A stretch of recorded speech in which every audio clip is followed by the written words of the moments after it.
The T20 league is hotting up and the race for the playoffs are truly on. Rajasthan is still at the top of the points table despite the loss against Gujarat last night. But I'm not going to talk about that game that was Rajasthan's to lose and Gujarat's run chase heroics. Rajasthan, despite the loss, is looking solid for another season.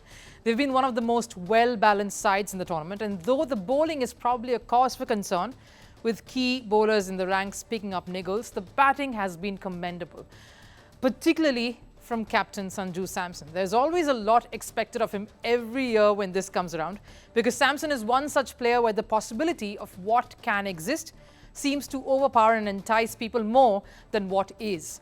The prospect of what Sanju Samson can be day in and day out is more daunting and intimidating than what we finally see. Sanju Samson always carried that tag of the inconsistent genius. You never really know which Samson will turn up on the day.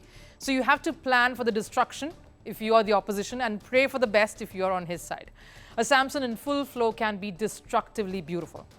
He's a talent that is rare, exciting, and has always tugged on fans' heartstrings, because Samson is that curious player who is so good enough to lead an IPL side and be one of the prospects for the Indian national team, yet is not nearly good enough to be a permanent fixture in the Indian setup. But today we speak about Samson 2.0, in fact, how Sanju Samson is breaking myths this season, shattering the inconsistent Samson tag that he ends up carrying every year when the league comes around. I was going over the numbers of his first 5 innings every year since 2019, that's last 5 years. This is the first time that he's scored 3 half centuries in the first 5 innings. Since 2019, every year he has started with a bang and has gone on to a whimper, except this one. The fact that the opening combination is also not firing probably puts that added pressure and onus on Samson to deliver. Probably it's the batter at number 4 who's also turned a new leaf, Riyan Parag, that is also giving Samson the freedom to be at his explosive best. Nevertheless, Sanju Samson is in the runs. The other notable difference this season compared to the previous ones is his strike rate and his average against spin. He seems to have particularly worked on that. He's averaging more than he has against spin this season as compared to when he did since 2020, and shows he's definitely worked on targeting spinners. You see the difference on the numbers there between his overall figures against spin and that from the year 2020. There's a difference. He's definitely worked on targeting spinners. He's not just sharpened his aggressive game, which is his identity. Samson cannot be a play it safe kind of batter. If he's in your batting lineup, you have to expect the flair.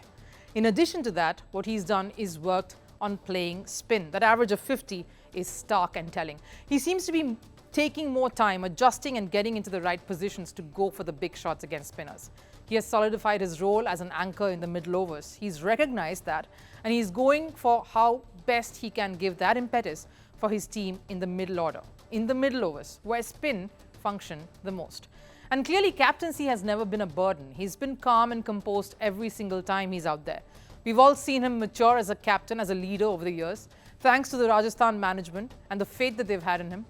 He will, of course, rue the game last night that they lost. It was theirs to lose after a good show with the bat and a solid performance to get Gujarat batters on the mat in response. Missing key bowlers in action showed up in the way Rajasthan crumbled in the last 2 overs in particular. But Sanju Samson has a very, very calm, unfazed head on his shoulders. Well, if it's Rajasthan's near misses or woeful seasons that he's been a part of, or his flirtatious relationship with the Indian national team selectors, all of those reasons enough to get him to be grounded and rooted in the here and the now. And we are now seeing the maturity as a batter coming through as well, the same that we saw a glimpse of in South Africa when he scored that 100 in conditions that were tough and a challenge for any batter. The question is, are we seeing a kind of Sanju Samson his ardent fans and lovers of his talent were really hoping for? The perfect mix of stable aggression, sense and flair. Is he making a strong case for his inclusion in the T20 World Cup? He has stiff competition for the number 1 spot in Rishabh Pant, who's also in a comeback trail of sorts. And if backup keeper is it, then there's Dhruv Jurel, his own teammate, KL Rahul in the fringes, Ishan Kishan hoping for a turn in favour and fortune. Sanju Samson's experience and unique skills ought to make him a forward, a contender, a stark contender in this. But as we know, as ardent fans of the Sanju Samson story know, there is still games to go on in this league and the audition is still on. Sanju Samson will have to stay the course of consistency to create that dent and swing selection in his favour, and for that, there is a while to go.